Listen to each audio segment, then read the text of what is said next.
Olá pessoal, dando continuidade ao nosso estudo de expressões algébricas, hoje nós vamos falar sobre termo algébrico ou monômio. Termo algébrico ou monômio nada mais é do que o produto entre números reais, ou o produto entre números reais e suas variáveis, as letras, como nós vimos na nossa última aula. Então eu trouxe aqui alguns exemplos para vocês, tá? Aqui eu tenho 7x.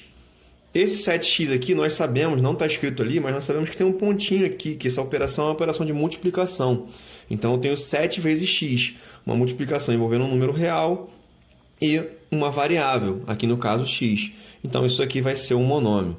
Da mesma forma aqui no segundo exemplo, eu tenho menos 5x ao quadrado y. Aqui eu tenho dois produtos, né? Uma multiplicação. Então eu tenho menos 5 vezes x ao quadrado vezes y. E eu tenho também um termo algébrico, também conhecido como monômio. Aqui eu tenho menos xyz. Aqui você pode, de repente, se perguntar, poxa, aqui eu não tenho um número real. Tem sim, só que a gente não costuma colocar. Ele fica omisso aqui, né? A gente sabe que tem umzinho aqui, não é isso? Então, é menos 1xyz. E é o produto aqui, formando um monômio. Aqui, ó, 4/5 ao quadrado. Uma fração, um número real. E a parte da variável, que é o a, tá? E aqui, menos 8, você de repente pode estar se falando, poxa, mas menos 8 não é produto. É um produto sim, da mesma forma como nós vimos aqui, eu tenho a multiplicação do menos 8 por 1 aqui, só que não altera nada o meu valor do menos 8, não vai alterar em nada o valor do menos 8, então por isso a gente omite esse 1 aqui na multiplicação, a gente omite essa multiplicação, mas a gente sabe que tem um produto de vezes 1 ali, beleza? No monômio existem partes importantes, que eu vou definir para vocês aqui agora. Todo monômio possui um coeficiente e uma parte literal.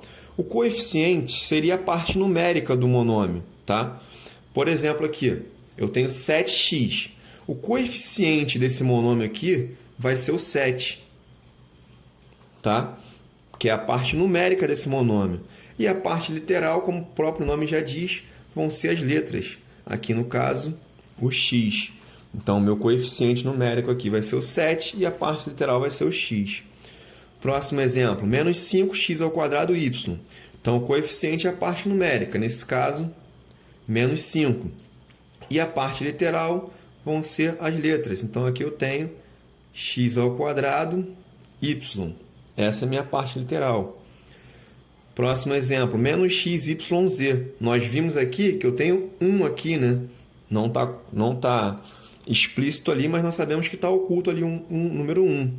Então, o coeficiente numérico aqui, no caso, vai ser menos 1, por causa do sinalzinho de menos aqui na frente. E a parte literal vai ser xyz. Beleza?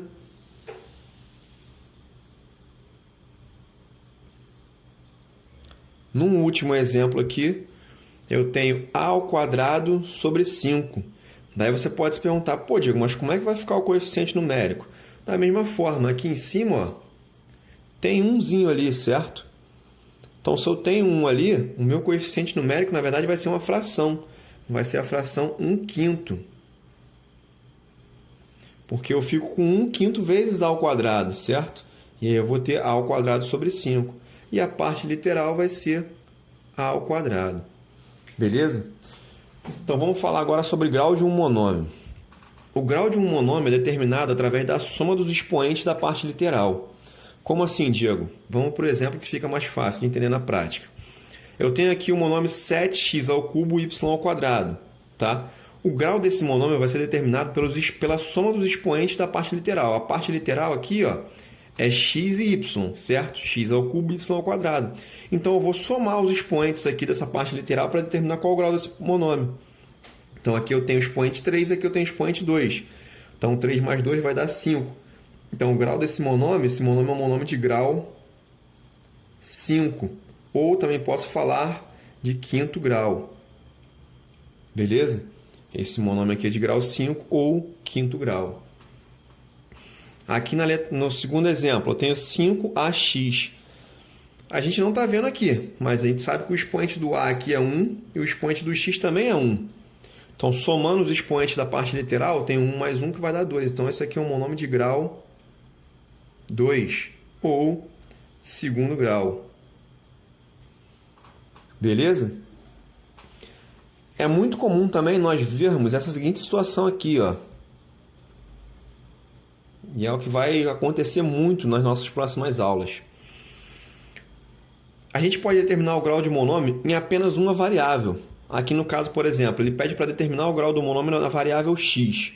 Observa que aqui, ó, nesse primeiro monômio, eu tenho menos 9x ao cubo, y ao quadrado. Eu tenho duas variáveis, x e y. Só que ele está me pedindo para determinar o grau do monômio somente na variável x. Ou seja, eu vou observar o expoente somente do x, da variável que ele está pedindo.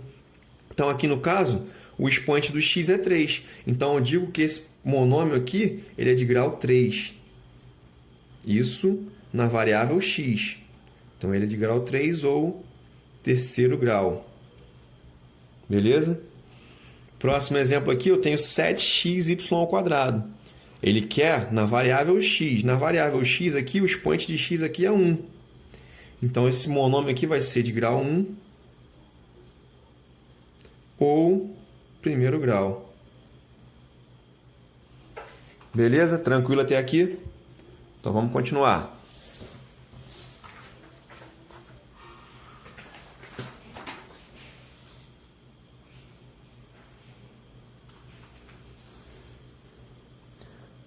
Quero falar com vocês agora sobre termos semelhantes, tá? Termos semelhantes ou monômios semelhantes vão ser aqueles que possuem a mesma parte literal, ou seja, que a parte literal dos monômios envolvidos é exatamente igual. Por exemplo, aqui na letra A, eu tenho 5m e menos 7m. Observa a parte literal desse primeiro monômio aqui, do 5m. É m, não é isso? No segundo monômio, menos 7m, a parte literal também é m. Elas são iguais. Se elas são exatamente iguais, eu posso dizer que 5m menos 7m são semelhantes. Então, eu vou confirmar aqui que eles são semelhantes. Na letra B, eu tenho 2xy ao cubo e 9xy ao cubo. Como eu já disse, ó, aqui a parte literal é xy ao cubo.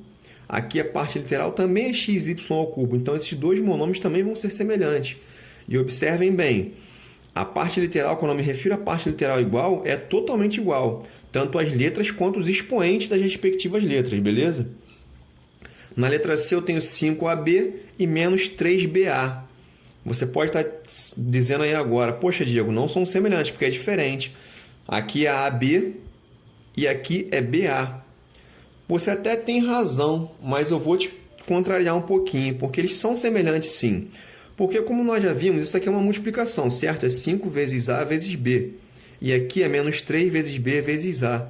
Na multiplicação, a ordem dos fatores não altera o produto, tá? Então, tanto faz eu escrever menos 3BA como menos 3AB, tá? A ordem aqui não vai importar, desde que eu tenha as mesmas letras e os expoentes de cada letra iguais, tá? Então, aqui, ó, como eu transformo aqui, ó, 5AB e menos 3BA, eles são semelhantes sim, beleza? Então, eles vão ser semelhantes, porque a ordem dos fatores não altera o produto. Na letra D, eu tenho 4x e 7x ao quadrado. Observem bem agora. No primeiro monômio, eu tenho aqui a parte literal é x. No segundo monômio, eu tenho que a parte literal é x elevado ao quadrado. Apesar das letras serem iguais, os expoentes são diferentes. Aqui o meu expoente é 1 e aqui o meu expoente é 2. Então, esses monômios aqui, eles não são semelhantes.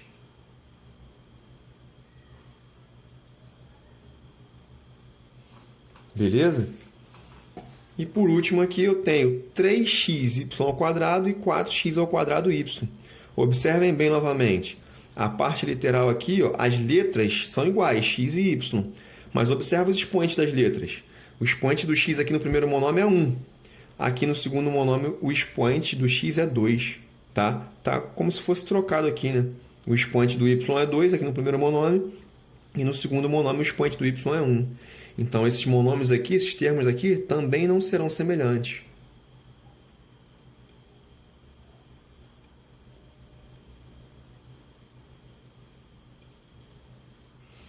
Beleza, galera? Espero que vocês tenham gostado, que não tenham ficado dúvidas. Vou encerrando essa videoaula por aqui e aguardo vocês nas próximas. Um forte abraço e até breve.